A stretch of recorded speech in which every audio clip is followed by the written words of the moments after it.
Hello and welcome. You're watching Raised Power. My name is Mohammed Saleh. And on the show today, for the very first time in Japanese history, a woman will take charge as the Prime Minister to run the nation. But Sane Takaichi will have to hit the ground running with a series of challenges lined up ahead. And in Pakistan, the new Khyber Pakhtunkhwa Chief Minister Suhail Afridi has blamed the flawed policy of the federal government for the resurgence in terrorism in the province. But the question is this: will Islamabad heed this assessment by the new provincial chief minister? But let's of course start with this top story that's come in from Japan, where the hardline conservative Sane Takaichi has become Japan's first woman prime minister after winning the votes in parliament's both lower and the upper house. A short while back, the Japanese Emperor Naruhito officially appointed Takaichi as the new Prime Minister. The images from the official ceremony showed Takaichi and other newly appointed ministers bowing before the Emperor, a custom that is integral to Japanese culture.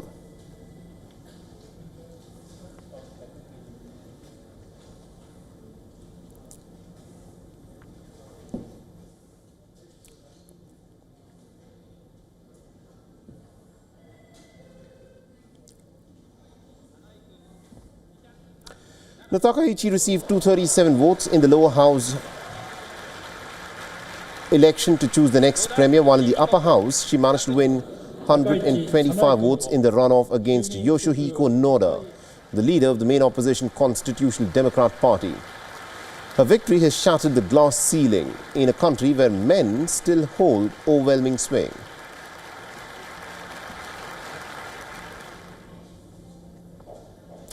On the 4th of October, she was elected as the head of the ruling Liberal Democrat Party, but Takaichi had to look for new partners to form her government after the Komeito Party, uncomfortable about the conservative views and also an LDP slush fund scandal, quit their coalition. And this forced Takaichi to form an alliance with the reformist right-leaning Japan Innovation Party. A former economic security minister, Takaichi is considered a China hawk.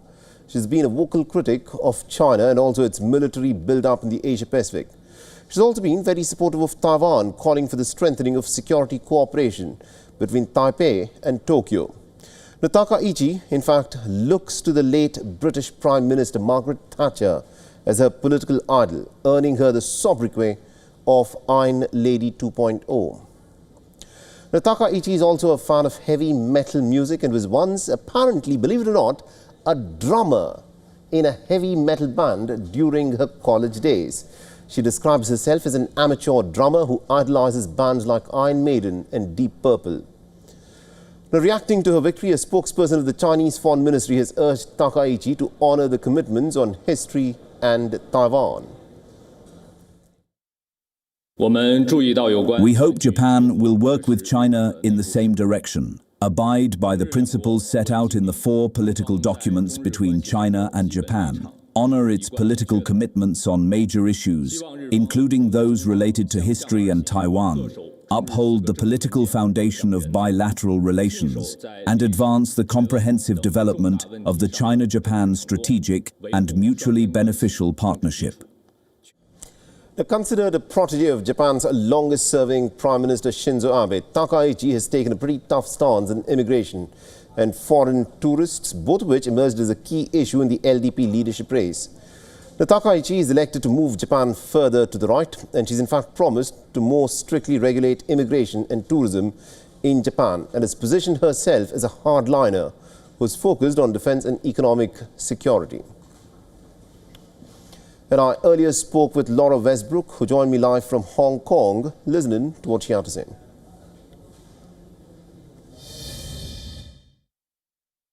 Japan is a country where 15% of its lower house MPs are women, and corporate boardrooms are also overwhelmingly male. But as she takes office in a country that does face numerous challenges.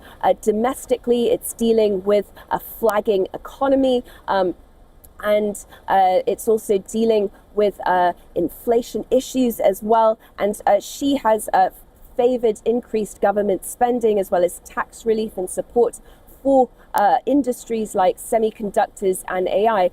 She is also leading the country at a time when US President Donald Trump is also set to visit Japan next week. Now, a trade deal between Washington and Tokyo does remain unresolved, and Donald Trump also wants Japan to stop Russian energy imports and to boost its defense spending. So she takes the helm at a critical moment, and we'll be watching to see how she navigates the time ahead. All right, let's also now listen in to some of the reactions coming in from across Japan about their new Prime Minister.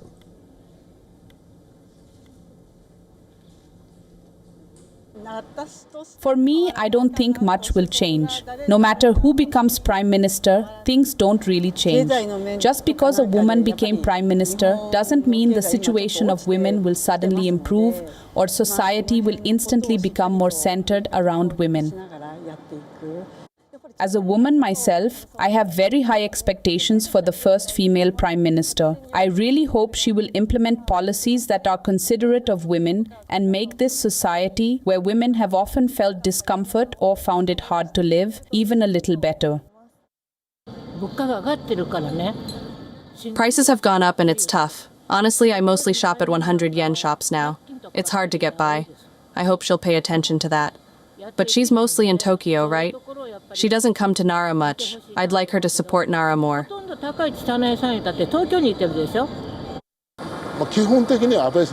On US President Donald Trump. I hope she handles him similarly to how Abe did. But Trump has changed a lot, so I'd like her to be a prime minister who can clearly say no when needed. Now, the senior officials of the Chinese Communist Party are gathered in Beijing for a 4-day plenary session of the 20th Central Committee. Held behind closed doors, the Chinese President Xi Jinping is expected to push forth his next 5-year strategy at the event.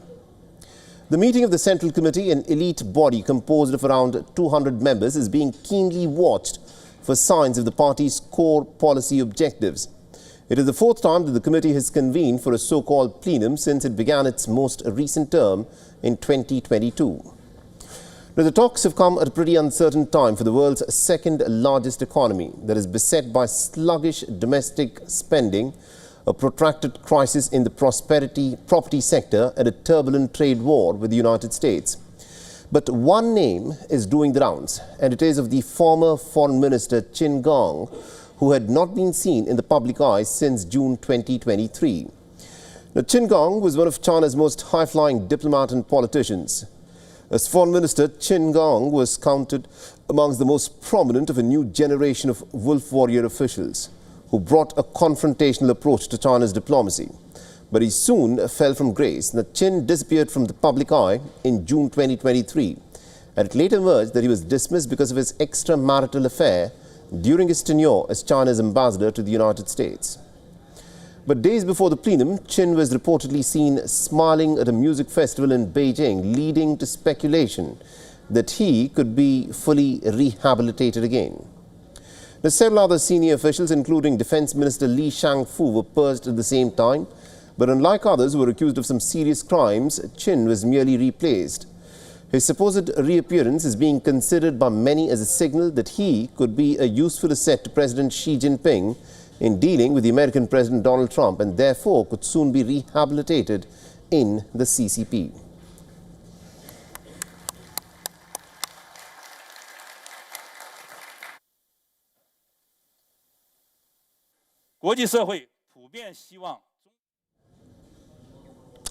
Now, the American President Donald Trump's approval ratings have in fact inched up despite the US government shutdown entering the 4th week. This, according to a poll by Reuters Ipsos. Now, according to the 6-day poll, Trump's approval stood at about 42%, which is 1% higher than his ratings last month. And since early April, Trump's approval ratings have managed to hold on between 40 and 44%. The poll also shows that about 50% of the American adults blame the Republican congressional leadership for the shutdown, while 43% blame the Democrats. The shutdown is now the 3rd longest in American history. It started on the 1st of October and has left hundreds of thousands of federal workers on furlough. Now, both the Republicans and the Democrats have blamed each other for the shutdown, and the Democrats have said that they won't back the legislation until the Republicans agree to extend the expiring health insurance subsidies. A Senate vote on Monday evening on a House passed the resolution failed for the 11th time to reopen. The government Speaker Mike Johnson has vowed to keep the House closed until the shutdown ends.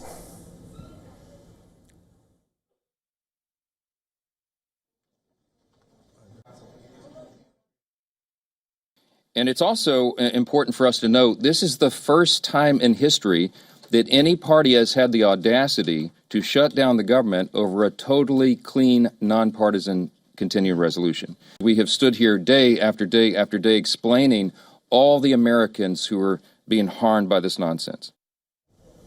All right, now joining us on the broadcast, we've got our correspondent Susan Tehrani, who's joining us live from New York. Susan, give us a sense of what the impact of this prolonged shutdown has been. And also, paradoxically, in this Reuters Ipsos poll, Donald Trump's rating seems to have gone up during this shutdown. How are we to make sense of this? Yeah, very interesting. 2 points regarding this. First of all, the White House has been possibly able to distance itself from GOP lawmakers on Capitol Hill when it comes to this shutdown. And that's possibly why we see President Trump's approval rating slightly tick up.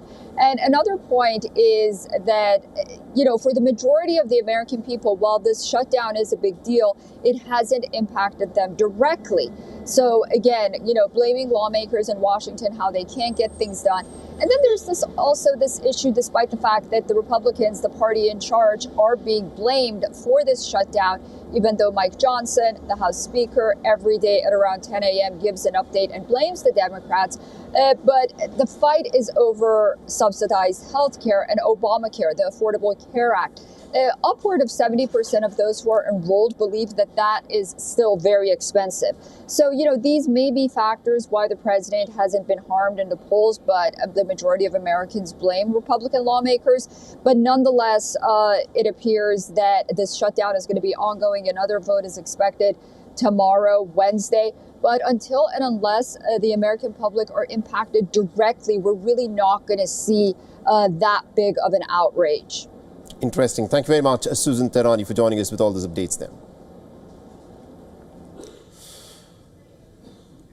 All right, let's now get you some updates from Pakistan, where Pakistan's Khyber Pakhtunkhwa's Chief Minister Sohail Afridi has blamed what he describes as the flawed policy of this federal government for the resurgence in terrorism that has been witnessed in Khyber Pakhtunkhwa.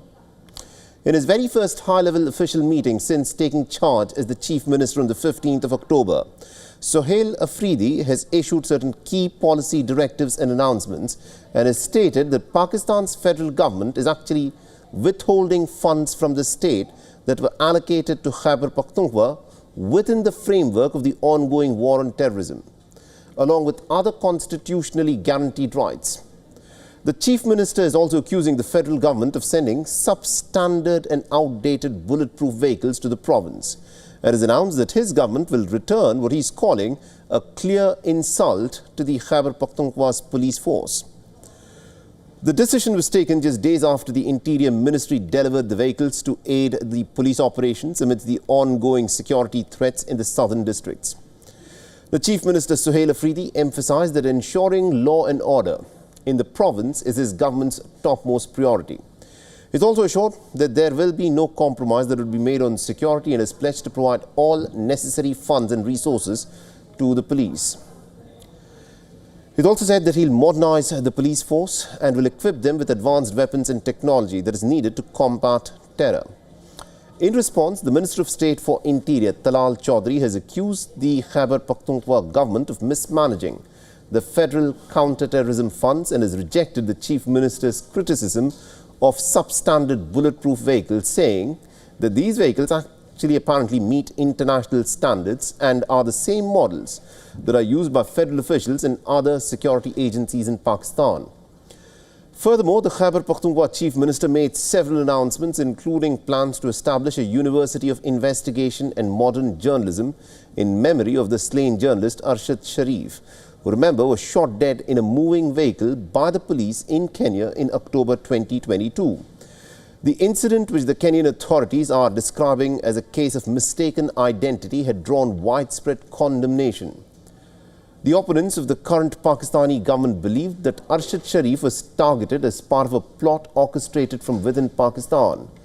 The former Pakistani Prime Minister Imran Khan has expressed shock over the killing, saying that he had paid the ultimate price for speaking truth to power.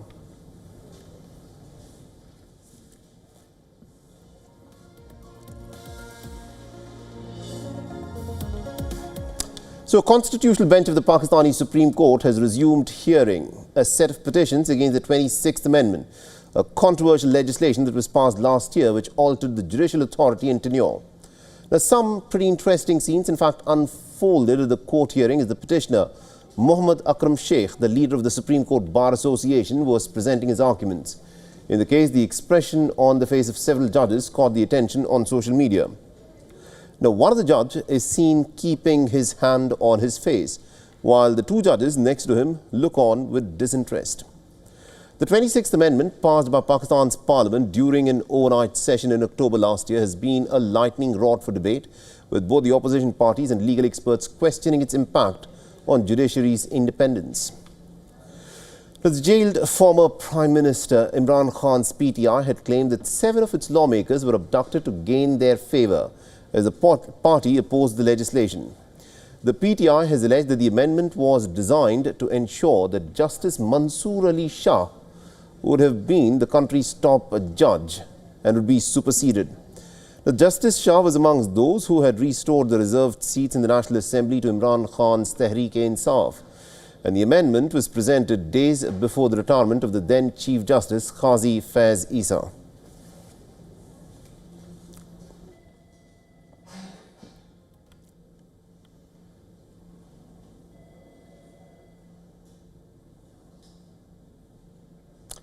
The Madagascar's coup leader, Colonel Michael Randrianirina, who was sworn in as the president last week, has now appointed a new prime minister. He has named the businessman and consultant Herind Salama Rajonari-Velo to the top position.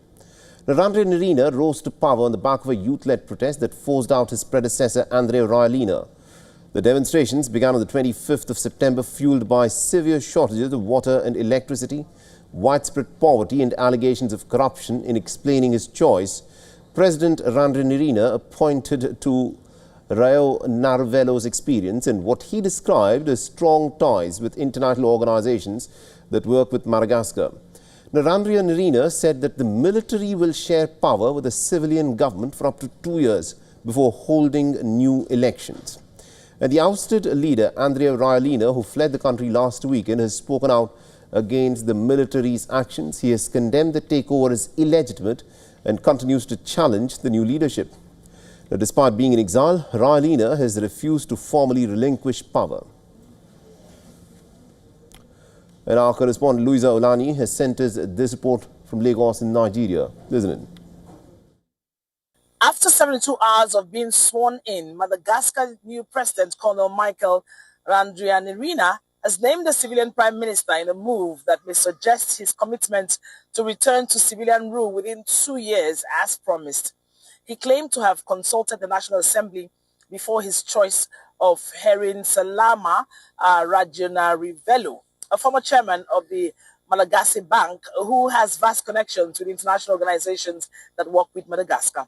Now, some analysts believed his promise of a civilian government and collaboration with all the driving forces of the nation. However, others think he will succeed himself as a civilian president, as many other military leaders had done in other countries after promise of civilian rule. Fingers are crossed on the next move in the country. Now, the former British Prime Minister Boris Johnson has testified over his government's botched response to the handling of the COVID-19-induced pandemic in Britain. The country has recorded one of the highest death tolls in all of Europe. Many critics have long argued that his government had failed to gauge the severity of the crisis and was actually late in imposing the necessary curbs and lockdowns. Johnson had ordered for lockdown on the 23rd of March in 2020, weeks after major countries in Europe and the world had already imposed a lockdown. Now, Johnson led the United Kingdom throughout the pandemic before being pushed out of his office by his own Conservative Party in the middle of 2022. Now, Boris Johnson was himself hospitalised in intensive care, but after his recovery, he threw boozy parties at 10 Downing Street in violation of his own government's lockdown rules and had then lied about it in the Parliament. The scandal known as Partygate ultimately led to his ouster. And amidst this, the United Kingdom went on to have one of Europe's longest and strictest lockdowns, with the virus claiming the lives of more than 230,000 Britons. Johnson agreed in late 2021 to hold a public inquiry after heavy pressure from the bereaved families.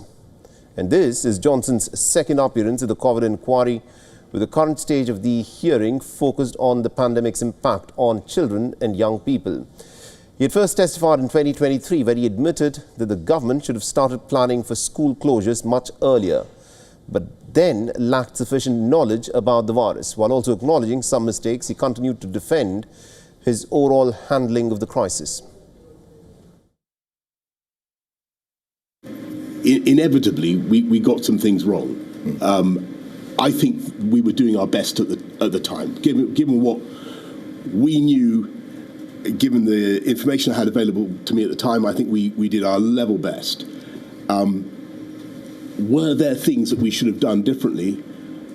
Unquestionably, but you know, I would struggle to itemize them all before you now in a hierarchy. Now, 8 days before the Netherlands holds national elections, the country's Data Protection Authority has warned people that they should not rely on AI chatbots for electoral advice. Now, calling it a threat to democracy, the Dutch Data Protection Authority has warned that AI chatbots are unreliable and biased. According to the Dutch watchdog, 4 chatbots tested by the agency tended to advise people to vote for parties on the left or on the far-right extremes of the political spectrum. Now, they also found that these chatbots often end up with the same 2 parties, regardless of the user's question or command.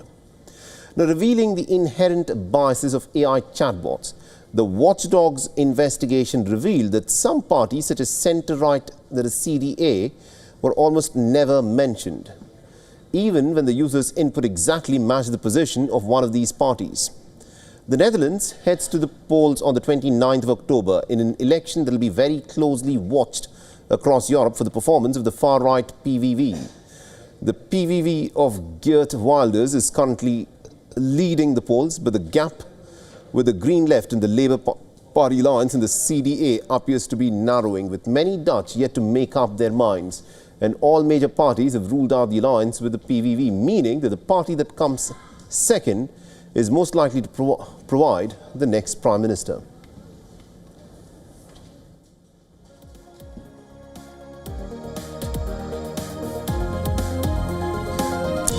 And with that, it's a wrap on this edition of Race to Power. Thanks for watching.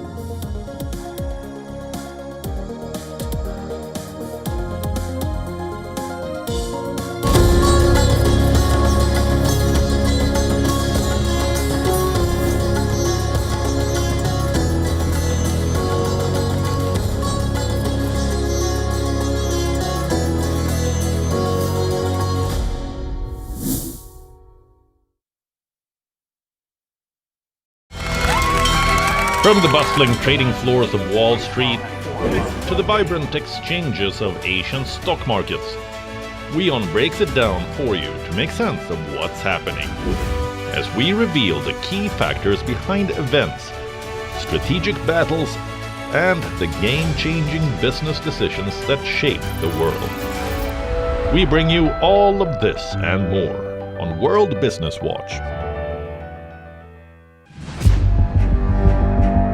Where darkness hides behind every corner. Where the truth is stranger than fiction.